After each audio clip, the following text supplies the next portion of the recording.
Para onde você iria se pudesse viajar no tempo? Voltaria para quando era criança? Tentaria jogar na loteria?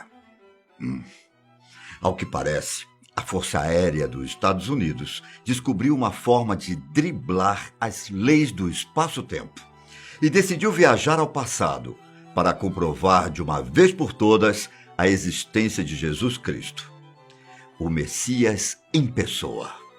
E olha, um dos oficiais que participou da missão ceiou com ele, ouviu as pregações e ainda testemunhou os últimos dias daquele que tem influenciado pessoas por 2 milênios.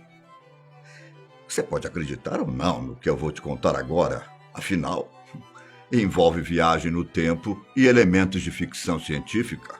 Só que eu garanto que esse pode ser um passo revolucionário para o entendimento do que move a fé. Eu sou Ivan Lima e aqui você confere a história do homem que voltou ao passado e se encontrou com Jesus. Não perca tempo, já deixe o seu like aqui embaixo e se inscreva no canal, ok? Como você reagiria se Jesus Cristo aparecesse hoje aqui na Terra? Independente do que você acredita ou não, imagina o retorno do Filho de Deus. Você acha que mudaria de opinião? Como é complicado tocar nesse assunto, não é? Só que foi exatamente isso que aconteceu com o Major Jazão, codinome escolhido pelo espanhol Juan José Benítez ao escrever os relatos do militar na série de livros Operação Cavalo de Troia.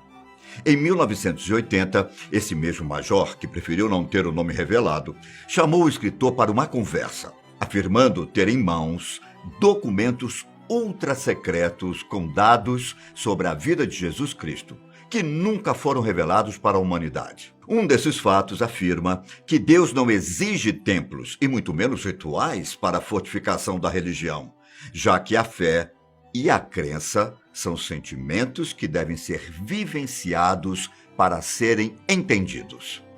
Um Deus Pai bom e generoso, como é descrito. Jazão diz ainda que a diferença entre a realidade e o que é descrito na Bíblia é muito grande, mas que faz sentido por conta do contexto. Segundo ele, os episódios nem sempre contavam com a presença dos discípulos e mesmo com o acompanhamento dos seguidores mais próximos. A formação cultural dificultava que todos os acontecimentos fossem entendidos. Vale lembrar que a operação aconteceu em 1973, 7 anos antes de Benítez tomar conhecimento das narrativas. O tal do Major foi escolhido por ter uma personalidade imparcial e cética quanto aos assuntos relacionados com a Bíblia, o que foi completamente abalado após ele encontrar Cristo e ouvir os ensinamentos pessoalmente. Eu conheço muitas pessoas que mudaram de ideia após conhecerem a fundo a palavra cristã. Mas já imaginou ser ensinado pelo Messias? Surreal, não é? Só que a primeira opção para a viagem não foi essa. Ora, você tem a possibilidade de voltar no tempo em mãos. Ideias não vão faltar para qual período histórico viajar. Só que é preciso ter responsabilidade e cautela para decidir para onde ir. Primeiro, a Força Aérea pensou em mandar os viajantes para o ano de 1478, na Ilha da Madeira, localizada a sudoeste da costa de Portugal. A ideia era comprovar as informações obtidas por Cristóvão Colombo a respeito das Américas. Outro plano que o governo elaborou foi de voltar para 1861, nos Estados Unidos mesmo, onde o objetivo era identificar a origem da Guerra Civil Americana e também conhecer os detalhes dos pensamentos de Abraham Lincoln. Mas veja, em nenhum momento eles pensaram em retornar ao passado para mudar os rumos da história. De jeito nenhum, afinal temos produções o suficiente na ficção que atestam de todas as formas como pode dar errado ou alterar a linha temporal. Então, nada de salvar o presidente, nada de evitar guerras, nada de revelações do futuro. O que passou, passou e não pode ser alterado. Bom, o último plano E o que acabou sendo mais interessante e importante para o governo era viajar até o ano 30, em Israel, e acompanhar os últimos dias da vida de Jesus Cristo. E até que faz sentido, não? Até a nossa forma de contar os anos remete a essa personalidade histórica. Por que não voltar e descobrir se tudo foi real? Destino escolhido, era hora de preparar uma viagem de quase 2000 anos ao passado. Chamada de Berço, a nave transportaria o piloto com o codinome Eliseu e o major Jazão, que foi o responsável tanto pelas pesquisas na época quanto por encontrar Jesus. Ao contrário do que pode parecer, vários meses foram necessários para preparar o projeto. Foi preciso estudar as histórias da Bíblia, entender os lugares por onde os personagens passaram, conhecer a cultura de Israel e aprender a língua. A jornada dos oficiais chegou ao Brasil a partir de 1987, narrada em Jerusalém, Massada, Saidã, Nazaré, Cesareia, Hermon, Nahum, Jordão e Caná, cada um abordando momentos específicos e famosos, sob o olhar de dois homens que encontraram a fé e tornaram-se seguidores do Messias. Benítez, o autor, nunca deixou de afirmar com todas as forças que as histórias são reais e que o dossiê recebido é realmente verídico. Eliseu e Jazão passaram pela Galiléia para conferir a relação de Jesus com os apóstolos, como ele acolheu cada um e também suas inúmeras pregações. Não apenas isso, a relação familiar dele com os irmãos, amigos e os pais também é abordada em detalhes, com uma narrativa que é descrita como emocionante e praticamente indescritível. E como se não bastasse, Benítez ainda revela que os militares também conseguiram tirar fotografias e gravar vídeos dos momentos com Cristo. Algo que chega a dar um nó na cabeça, só de imaginar sendo transmitido em algum lugar. Claro que os arquivos foram guardados em total sigilo, e é provável que pouquíssimas pessoas tenham tido contato com eles.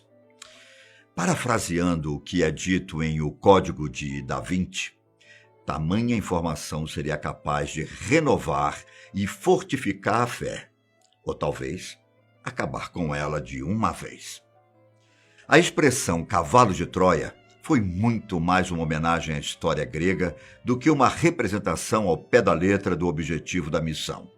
Veja, a ideia dos gregos ao entregar um cavalo de madeira repleto de soldados a Troia era tomar a cidade, e a nave, ou melhor, o berço, não tinha a intenção de mudar a história, apenas de checar os fatos e retornar com os resultados para o século XX.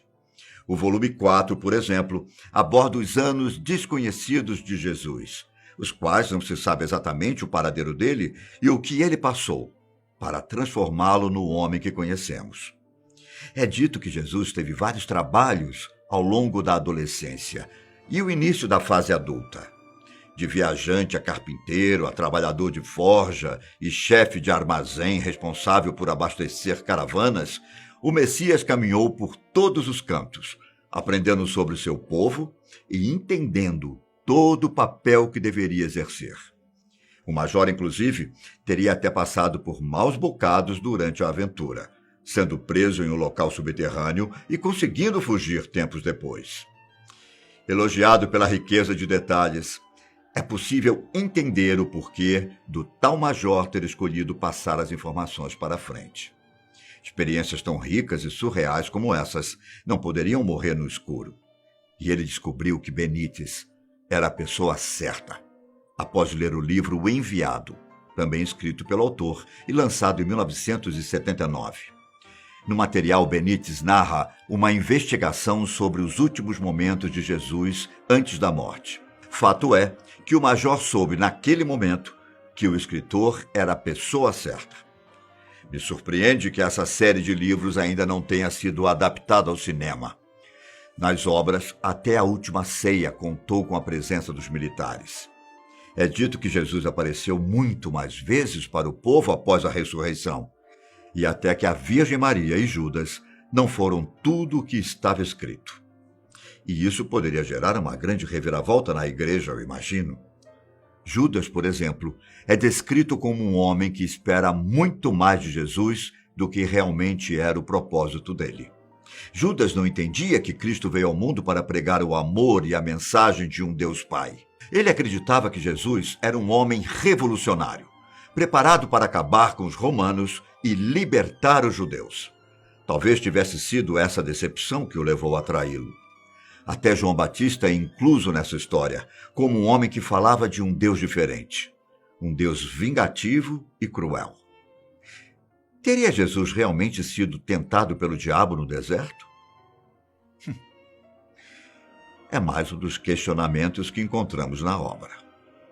Enquanto as histórias comprovam a existência do Messias, elas também batem de frente com pontos cruciais da Bíblia, como o fato de Cristo ter vindo para libertar a humanidade dos pecados. Veja, nas narrativas de Benítez, o Jesus tem um diálogo em que diz que todas as pessoas já seriam salvas, independente dele ter vindo para a terra ou não. Uma ideia que, caso aceita pelo mundo religioso, mudaria o foco da fé. Ora, é a crença no sacrifício de Jesus na cruz e a confissão e arrependimento dos pecados que garante a salvação dos fiéis.